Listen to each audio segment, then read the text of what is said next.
After the Civil War, when the railroads in the West were finally finished, people could live and do business in places that had been unreachable before. White people from the East Coast moved west of the Mississippi River in search of material wealth and farmland. Also, many African Americans went from the South to the West because people who wanted to live in communities with only black people told them that they would be better off there. Chinese train workers added a lot to the area's population when they moved there. As people moved west from the east, the Great Plains changed a lot. As farmers plowed up the grasslands to grow wheat and other crops, they almost got rid of the huge bands of American bison that used to roam the plains. The train became an important part of the cattle business because it was a fast and cheap way to get animals to people who wanted to buy them. Native Americans in the West had to deal with a lot of bad things because of the decline of bison and the spread of European settlement.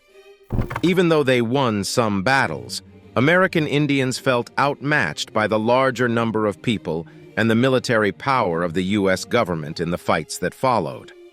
By the 1880s, most American Indians lived on reservations. These reservations were often in parts of the West that European settlers didn't like as much.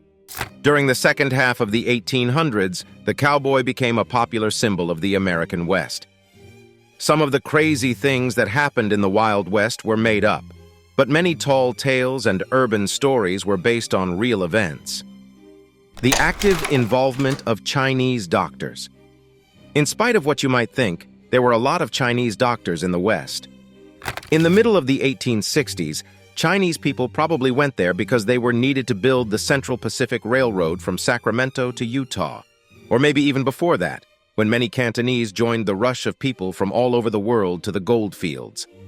Peter Kwong and his wife, Dusanka Miskovich, read every Western newspaper they could get their hands on. They noticed that many of them had ads, in English, from Chinese doctors. Western doctors were often charlatans or quacks who sold snake oil patent medicines. Because of this, it seems that Caucasians chose to see these doctors, who were trained in Chinese medicine that had been used for thousands of years, to treat their wounds, illnesses, and conditions. Shockingly diverse communities. In most Hollywood movies about the Wild West, white, all-American tough guys either work together or fight against other white, all-American tough guys. Some African Americans, Hispanics, and maybe even an Irishman or two might have been snuck in there for comedic effect. But the majority of the people who lived there were 100% true Americans, right? In fact, it wasn't like that at all. Like New York City in the late 1800s, the Wild West was a place where many different countries and people lived together. Slovaks, Finns, Norwegians, Germans, Ottomans, Swedes, and Chinese moved in large numbers to the South and Midwest. This trend grew even faster during the California Gold Rush. Hollywood's portrayal of the Wild West and its failures have much more to do with the shame of hiring players of color than with the fact that the Wild West didn't have a lot of different kinds of people. 1 in 4 cowboys was African American, which is a fact that Hollywood movies rarely show. American ranchers brought slaves to Texas, where they took care of their herds while the ranches fought in the Civil War. As soon as slavery was outlawed, there were a lot more jobs for cowhands. Bass Reeves was a very well-known African-American star of the Old West.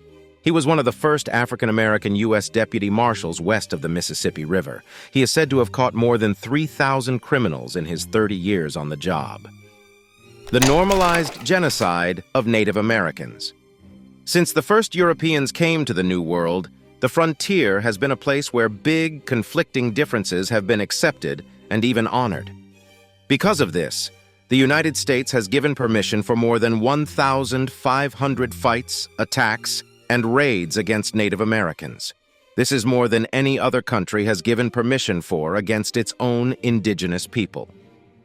When Columbus came to North America in 1492, there were between 5 and 15 million people living there. By the end of the Indian Wars in the late 1800s, there were only about 238,000 native people left. Several things came together to cause this act of race cleansing. Most Europeans who came to the New World did not have the right to receive property, so they were eager to take advantage of the Indians' gifts of land and resources. Because Indians helped the British during the American Revolution and the War of 1812, Americans became more suspicious of and angry with Indians. People thought that Native Americans couldn't be part of the dominant society because of their skin color and the way they spoke. Most white guys also didn't understand their spiritual ideas or their view of the world. When newcomers heard stories like Mary Campbell's, it was easy for them to think that indigenous people were pagan barbarians who needed to be killed. This made them even more racist and suspicious, which led to more fighting. Prostitution was a vicious cycle of exploitation. Prostitution back then was just as exploitative, humiliating, and traumatic as it is now. However, the local newspapers would name you, shame you, and chase you until you killed yourself. Ann Butler says in her book, Daughters of Joy, Sisters of Misery, that the cruel way local newspapers reported on the high rates of suicide, drug abuse, violence, and rape among border prostitutes made the situation seem even worse. Annie Proulx said that the brothels kept the women and girls there in a steady state of competition for the few small meals they got. In other words, it was a job for people who had no hope and were desperate. It was no way for a person to live. The avid use of camels. John Wayne never rode a camel in any of his movies, but it would have been fine and legal if he had. Because of government meddling, hundreds of wild camels used to live in the southwest of the United States. In 1855, Congress gave $30,000 to pay for buying horses from Egypt and getting them there. The idea was that long, hard journeys would be much easier if they were led by a group of cranky dromedaries instead of horses. By the time the American Civil War started in 1861, the Army had bought 70 horses. During the chaos that followed, a few camels got out into the wild and started having babies like crazy. Wild camels were often seen in Texas for more than 100 years, and the last reported sighting was in 1941. Widespread homosexuality and its acceptability. When you say gay cowboy, most people think of the 2005 movie Brokeback Mountain, starring Heath Ledger and Jake Gyllenhaal. The movie was based on a short story by Annie Proulx. The Oscar-winning drama that takes place between the 1960s and the 1980s shed light on a part of frontier society that isn't as well known. Think about how the story of One-Eyed Charlie shows this. Charlie was one of the best stagecoach drivers in the Wild West. He was also known for drinking a lot and being good with a gun. His wandering life took him from Oregon to California, and a story says that he got his name after he lost an eye while trying to shoe a horse. Charlotte Darky Parkhurst, who went by the name Charlie, had spent a lot of her adult life pretending to be a man. When people found out what her real gender was, there was a lot of talk around town. A lot of U.S. historians are still interested in her story, and some say that she was the first woman to vote in a presidential race decades before the 19th Amendment was passed in 1920. Patricia Nell Warren, a historian and author, says that in the early days of the West, landlords couldn't be picky about who they hired. She says that this was one of the main reasons why same-sex relationships between cowboys were common. But attitudes changed when machine farming made it less important for people to work in the fields. She said that after that, tolerance pretty much went away. The peculiar Pony Express. Even though the Pony Express is a well-known symbol of the Wild West, it only ran for 18 months, from April 1860 to October 1861. In the dangerous years before the Civil War, this service was set up to get news to the West as quickly as possible.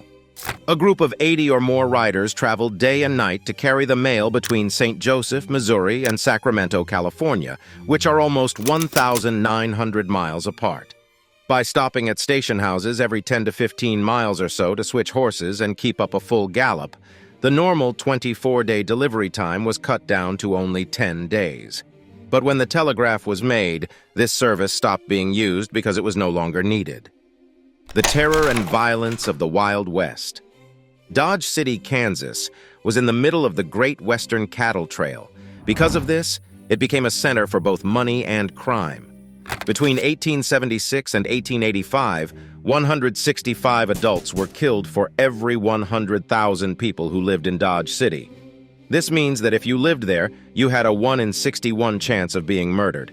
In Tijuana, Mexico, which was the most dangerous place in 2021, the murder rate was 138 per 100,000 adults. Many famous crooks came from places where violence happened over and over again. During his own life, Jesse James was one of the most well-known people. Even though he moved to Kearney, Missouri after he was done robbing banks, his old friends and enemies never forgot him.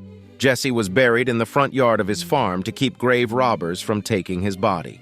When his enemies died, his family reburied him in a Kearney cemetery. It's clear that the American Wild West wasn't as simple and boring as the media makes it seem. Instead, it was much more complex and interesting. We hope you liked this video. Subscribe to the channel if you're a history addict, and please let us know about civilization or time period we should talk about. Also watch another video here.